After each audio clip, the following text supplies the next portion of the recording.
Guys, we'll switch it up in a second, Earl, but we got to react a little bit to what he said. First of all, Fields has got a long. I'm not saying he can't do it. You just said he was overrated. He was. How is he overrated if he's ranked 21st? I mean, people were going nuts about him last year as if he'd arrived. On fantasy, yeah. On fantasy. That's the only reason they was going nuts. But I was like, he can't pass the ball. Yeah, they dropped his passes too. Come on. They did. Aaron Rodgers. Pull up the list. Who was second? Tampa Bay was, I think.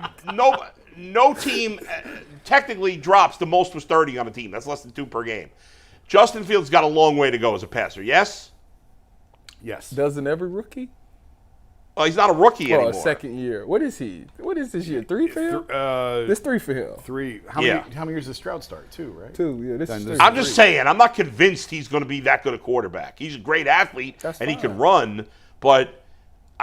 What are you at? Are you saying, can you win a Super Bowl with Justin Fields? Is that the question?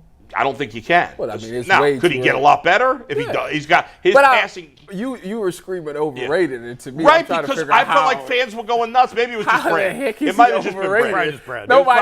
Nobody's in here saying that he's up there with Trevor Lawrence or anything like that. We just saying that he had a decent year running the ball. Yes. I mean, he had no weapons. That's fair.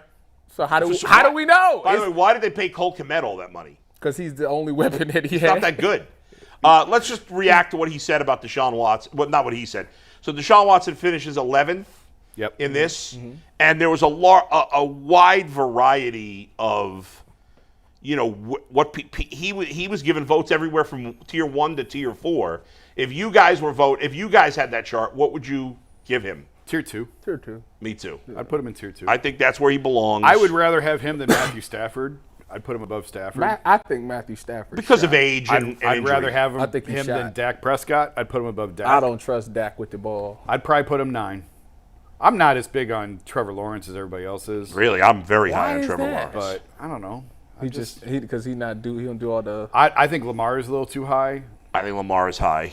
Lamar he can be dangerous. If that passing thing really works, it's gonna be a long season for a lot. So you'd have him 9 ahead of Stafford and Prescott. I'd have him 9. I'd probably have him 9. I think he's a top 10 quarterback. Prescott is ahead of Deshaun on that list? Yeah. Well, yeah, on this list, yeah.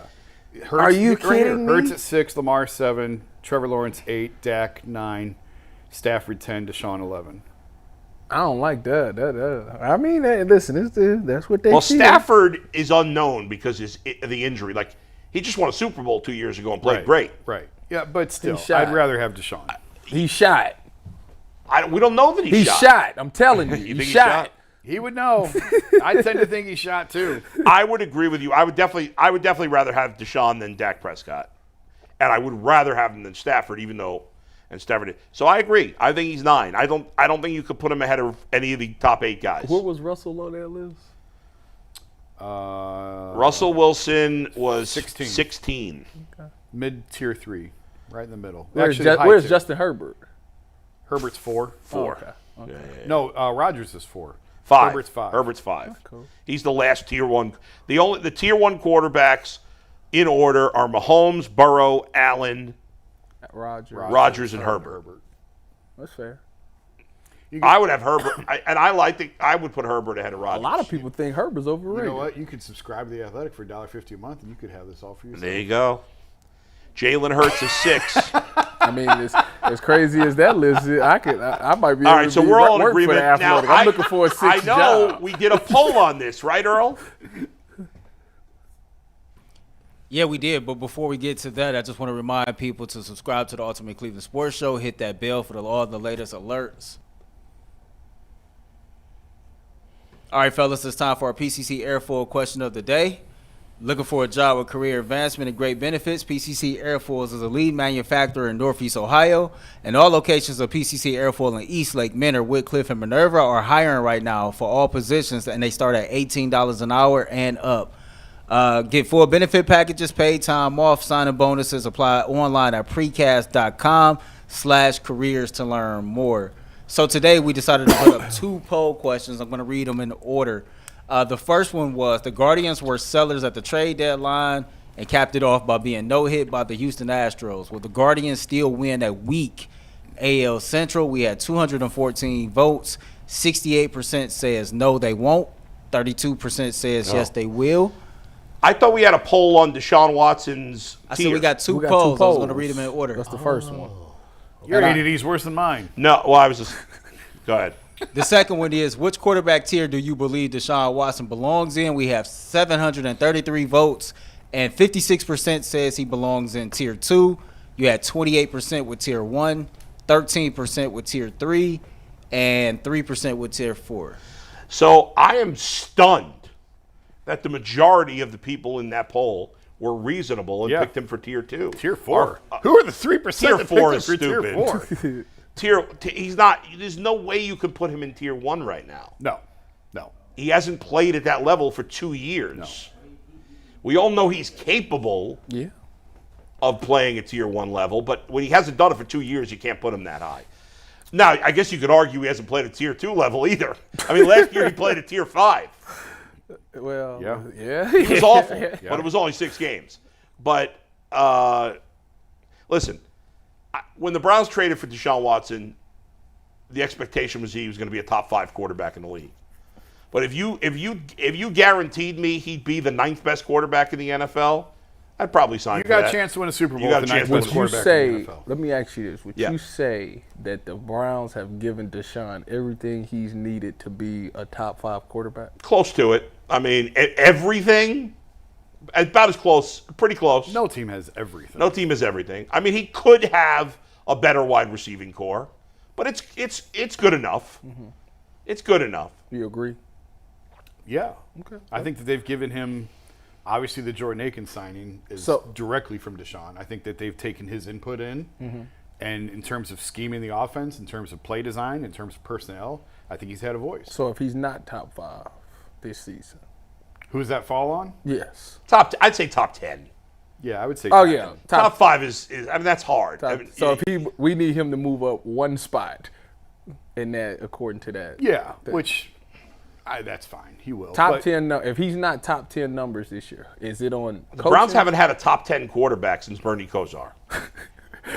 but it's hard to say that without Baker Mayfield in 2020 wasn't a top 10 quarterback. No. I had to look up the stats on that. And what are we using to gauge to grade a top 10 numbers? Yeah. But what numbers? Passing yards, quarterback rating, passer rating. I think it's the combination of all the. Well, let's go QBR. QBR. Well, here's what I would say: Are there opportunities to win the game? Are they scheming receivers open all over the field and he's not making the throws? Well, apparently that's on him. With Kevin Stefanski, that happens every week. There's somebody just streaking down the field. Well, when he had Baker and Jacoby as his quarterbacks, there were dudes open all over the field. He didn't have a quarterback capable of getting him the ball. Okay. So now they should have a quarterback capable of getting him the ball. I think the biggest thing for Deshaun is the mental hurdle of what he did to himself, I'll say. And now that it's all and I know he's still got those 2 cases open. If I were him, I'd want them settled as soon as possible.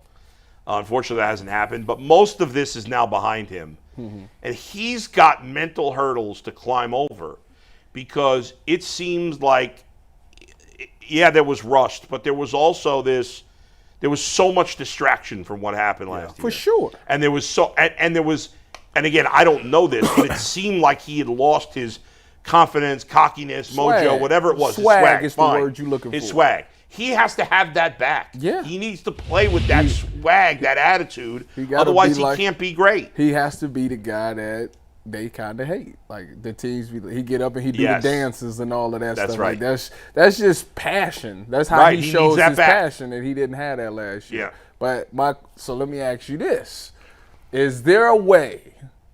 Not saying that this will happen because there's no way that this will happen. Deshaun's going to have an excellent season, but. Is there a way that if Deshaun doesn't perform, that Kevin Stefanski does not get fired? If Deshaun Watson doesn't have a good season, the Browns don't make the playoffs, and everybody's getting fired. I think. But if we look at on film and people is wide open, but the quarterback's not making the throw? I don't want to hear it. It's too late. He gets fired if they don't make if they're not good, he's got to be fired. I think that there's a lot of what happens if they're 9-8, 10-7. What do you do? 10-7. I mean, what do you do? They're not going to be 10-7 if he's not playing well. I'm just saying, if you're I didn't say make the playoffs that he gets fired. What do you do if you're 9-8, 10-7? What do you do? If you miss the playoffs but you have a winning record, what are you supposed to do? I'm asking. Well, I don't know. I'm asking. But we need to see that wasn't the question. He said if Watson doesn't play well, and if Watson doesn't play well, they're probably not going to win 10 games. Well, if Watson doesn't play well, then, I mean, Deshaun's making more money than Kevin. And I guess you go to Deshaun and say, who do you want? Yeah. Like, that didn't work, so what do you want? Listen, I don't even want to, you know what? I don't want to discuss those scenarios anymore because if Deshaun Watson's not good, the Browns are screwed. They're screwed. It's gonna be they can't do anything with his gonna contract. Be a mass because if he has a bad year this year, it's over. It's over for the Cleveland Browns. It's over for him. It's over for the Browns. That's it. We'll be in full rebuild. So let's just talk about what happens if he's good and how good can he be. Okay. Like, can he be a top 5 quarterback this year? I think that's possible. Yeah, with the weapons he has. Yeah, I mean, listen. Yes. Yeah. If he's that good. I'm just asking he's got better weapons than he had in Houston. I'm not saying yes or no. I'm just asking a question. You know, to be fair, he's won one playoff game. But he has better weapons around him now than he ever had in Houston. And if he's, aside from, that's not if true. he's that big a superstar, now I would say nobody's Mahomes. But Mahomes won the Super Bowl with one really good Hall of Fame. Hall of Fame, yes, but only one.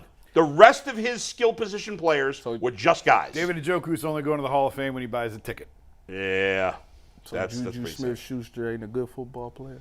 He's just a guy. He's an average, decent football player. I just want to see what y'all say. He's okay. Listen. Now, the Browns don't have any superstars. I think that the Browns... Amari Cooper's really good. Right, but he's not a superstar. Not the Hall of Famer. He's not a superstar. Listen, Elijah... He's a very... Listen... And then don't start with Elijah Moore, who I like. Wait a minute, because I got to say this. Yeah. I got to say this. Yeah. I've been on social media, okay? And I've been just reading reviews and reading responses about how great Elijah Moore is, okay?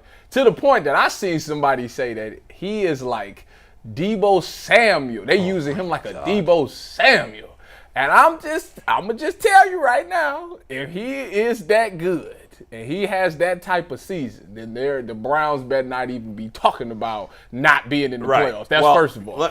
Let me say this, all right? I like Elijah Moore a lot. Oh, they talking about it. And I think there's a ton of potential. Man. When they traded for him, I was very excited about this deal because I've liked this guy since he got drafted by the Jets, and I thought the Jets misused him. I agree. But the overhype on him right now is embarrassing. It's embarrassing. Stop talking about him as if he's a superstar. He hasn't done anything in the NFL. He's got to prove it. He's got to prove it. That man's going to be a huge deal in the red zone. I'm going to tell you that. He's got to prove it, yes? Yes.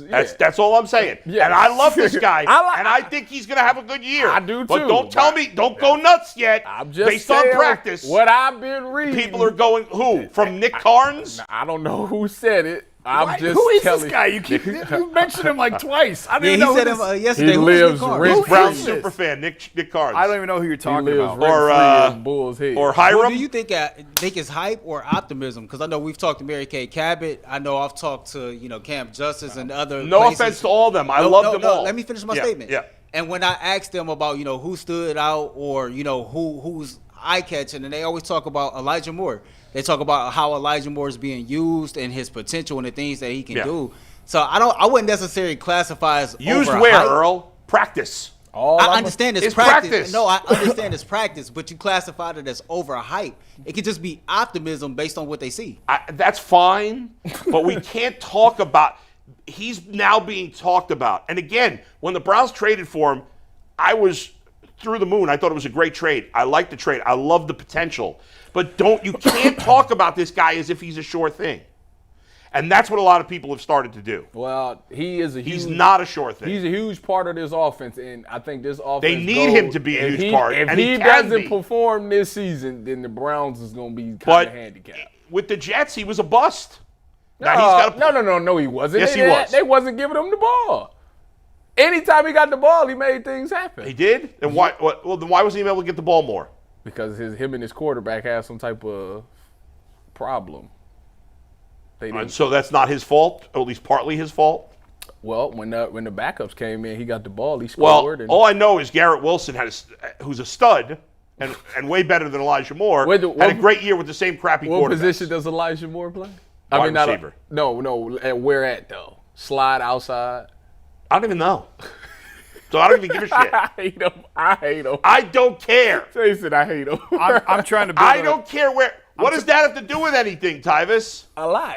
Because a lot of plays are schemed for the X. And if Garrett Wilson's the X, if he's the number one guy. So take it back to like. But the year before. Wait a minute. Hold on. But the year before, Garrett Wilson wasn't there. Wait a minute. Can I talk? Go ahead. Let me talk. So listen, you know how when you play high school football, right, and you play quarterback, and your boy is at wide receiver, it's like, all right, I'm gonna look for my boy, right? He's the best player on the team, right? Okay, he could be double teamed, but if I believe it, I'm gonna give him the ball.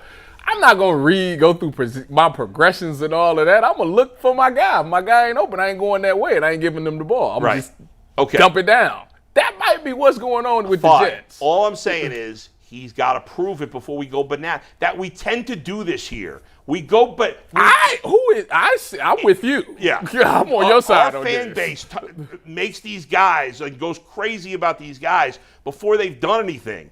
And then if they have a solid year that's not up to the expectation, then they're like, well, he wasn't disappointed. No, you just built it up too much. Does DPJ get 1,000 this year? No. I think Elijah Moore I would bet on Elijah Moore getting 1,000 before I bet on DPJ. I gotta see it. I gotta see it all. I would bet on Elijah Moore to get the most targets out of everybody on the team. More than Cooper? Yes.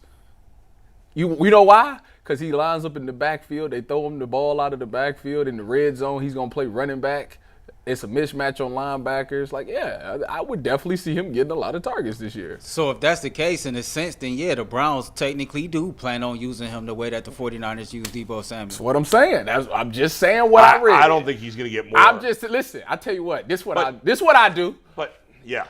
Since I am a part of the Browns radio network, I'll be able to go to practice. I will go to practice, and I will tell you what I see. Because when I went on with the minicamp, I told you he lined up in the backfield. They kind of took Nick Chubb out in the red zone. And they put him in the backfield, which is a huge mismatch. Yeah. Well, I mean, they should do some of that.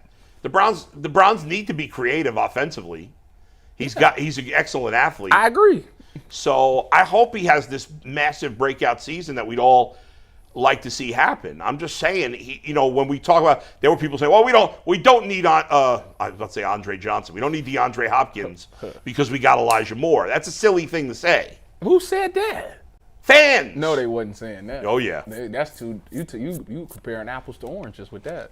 That's two totally different wide receiver styles. I think the reason they didn't want DeAndre Hopkins is because he requires a ton of targets a game, and it would take the targets. It'd take the ball more out of Nick Chubb's hands. It'll take it away from Elijah Moore. It'll take it away from Amari Cooper. You think that's why the Browns didn't want him? No, I think that's why fans were saying they didn't want him. Fans don't know their ass from their elbow. I'm just telling you this is what I hear. Yeah. I keep my ear to the ground like the Indians. You're all over the ground. I keep my ear to the Yesterday ground. I made a fantasy trade. Today I'm building a 13U travel team while y'all. You're very obnoxious. What is wrong with Get you? involved in the conversation instead of sitting here like a lump on a log. What You are you guys doing? are arguing. I'm not going to interrupt. We It's not an argument. We're on the same page. Yesterday was worse than today. Yeah. I got a lot going on today. But I wasn't supposed to be here, man. It's Bull fault. How's it? What's Bull for? G ain't here. G all at home beat up because he was arguing. He's injured with Bull from our argument yesterday. I heard. I gotta go back and watch it. 9:10. Can you do the show? Was it at the end of the show? Jason, throwing up in the corner of the it's not a gym, test. crying and sobbing and screaming. It was funny because G texted. Where was it? Where was He this? said- We have so many chat groups. I can't even keep up here. It's in the one with just us in the show. With just us. He said, And me and Tyvis didn't take it serious. I sure did. I felt bad. What did he say first? I felt bad. I got some bad news, is what he said. I got some bad. Oh, is that what he said? And I said, what? Let's see, what is No, he was like, I got. Then I sent the eyes. I was yeah, like, you got he said, what? I got. Oh, yeah. And I Then said, Tyvis was the like, you got clap. something. I mean, And you then got he was the like, I clap. got bad news. And then we was like, I'll take everybody through. Here is the play-by-play of our text chain. So who's in this text chain? Oh, it's just me, Tyvis, Earl, and G. And G out of the blue tweets, guys, I got. And Earl wrote, how long later? And that was all G said. And then like a minute later, Earl was like, what you got? And then Earl did, what is that, eye emoji? The eye emoji. The eye emoji, and then Tyvis did 4 eye emojis. And then Tyvis writes, the clap? And then then a minute later, G finally gets back and says, "Guys, got some bad news." And here these guys are making jokes. Is he all right? I feel bad. Oh, Anthony was in this chat group too. He said he's having neck problems. Bad. And then Tyvis went the opposite way. He was like, "Oh man, you going to the hospital?" Anyway, he's a mess. But it's not new because he's always got problems. If folks don't know, G is a mess physically from playing football. Mm-hmm. He got all effed up, and he has back and neck all kinds of back right? and neck problems that never really go away. There are times where he's here and he's in a tremendous amount of pain. And that's why he's got to miss work once in a while because it just gets so bad. Plus, his sleeping is all effed up. He's a bit of a mess. But most of the time, he's able to push through it. But every once in a while, it gets so bad that he can't. That's the downside for people who played football and took a beating like he did as a defensive lineman. I do got a question for you. Yeah. So when you say like people are overhyping Elijah Moore, are you more so talking about the fans or just other members of the media? Both. So we had Mary Kay on Monday, and she had a very strong opinion, but it didn't seem like overhype. I know like it's a difference of perspective. I guess I guess what drives me crazy, Earl, and this is not just Browns, this is all across the board now, is people that there's so much coverage of the NFL now that across the country, I follow a lot of New York reporters too, and then just general NFL reporters. They go crazy about things that happen in practice. And it's easy to look great when you know you're not getting hit and there's no pressure and you're not trying to win a game. It's a totally different story. I get it if you're a last guy on the roster, you're battling for a roster spot. Mm-hmm. But well, that's the thing. When I watch practice clips, I take into account what it looks like. Is it a game rep? Is it half speed? That's what I look at. But even if it's a game rep, it's not a real game. No, them game reps mean a lot. Like when Elijah Moore and Denzel went one-on-ones on the goal line, that's a game rep. But Elijah Moore knows he's not getting hit in that situation. That's fine, but he's not going to get hit in the game technically because he's a wide receiver running around. But he could hurt. He could get hit. It was in the red zone. You're either going to catch it in the end zone or you ain't. What? Somebody can't hit him the second he catches the ball? Denzel can hit. Right. It's a one-on-one. First of all, they're a man. That's not happening. I'm not saying, like Tyvis, you have an educated eye when watching this stuff that a lot of the rest of us don't have. And so you could get some value out of it, I think, more than the average fan can or average media member can. And obviously it's meaningful to the players and the team. Yeah. But I think fans and people like me who are media members who didn't play football at any kind of high level, we're watching it, and I think we make more of some of these things than they are. And this is across the country. Well, I'll tell you. I was watching a clip of Elijah Moore as I was on my way up here today. Yeah. And he caught like a little swing pass, and they was like, "Oh my God, he looks unbelievable." And I'm just like, he literally got tagged off as soon as he caught the ball. Like, I don't understand. Exactly. He catches the ball. The nickel tags him off. He goes and does a cut like this. And I'm like, well, he would have been down in the backfield. So exactly. That's the point. Yeah. See? That's where I'd be like, y'all got to cut it out. That's all I'm saying. And this is no knock at Elijah Moore. Let me make it very clear. I'm very high on him, and I think he's got a ton of upside. I think there's a lot of potential and a lot to be excited about with him.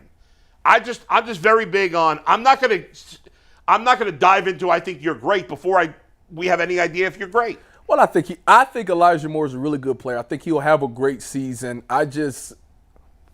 It's the fear, it's the unknown because we haven't seen it yet. Right. So anything looks good on practice. It's been so many times that things have looked so smooth and crisp in practice, and then it didn't translate to the game. And I think that us fans have seen that so much that, to me, I'm a little like, I got to see it on Sunday first before I can be all in. Once I see him do it in a game and make these plays, then we know what he is, we know what he can do. He did not have a good reputation on his way out of New York. No.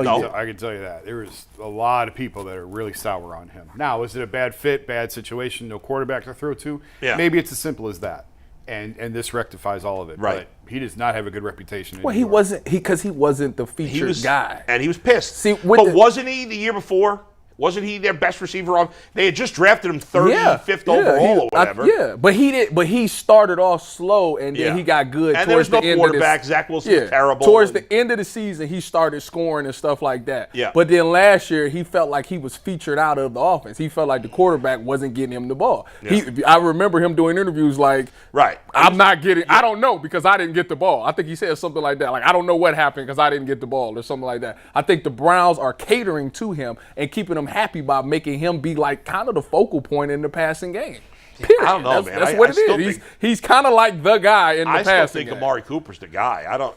Oh, if you need a one-on-one route and we need a first down to happen, yes, Amari Cooper is the safety. Well, Amari Cooper's the safety blanket. But I think that this offense is featured a little bit around what Elijah Moore can do, and they're going to feature him by giving him the ball in the slot, having him do the motion thing in the backfield and throwing him swing passes. I think he'll get the ball in his hands more, and I think that's what's keeping him satisfied. It's going to be very interesting at the beginning of the season. You know, we're going to talk about Jim Schwartz here in a minute, who talked about the defense not being where they want to be. Not surprising that Jim Schwartz would say that, because so many of these coaches now, they're always like, oh, everything's going great. And Jim Schwartz is not that type of coach.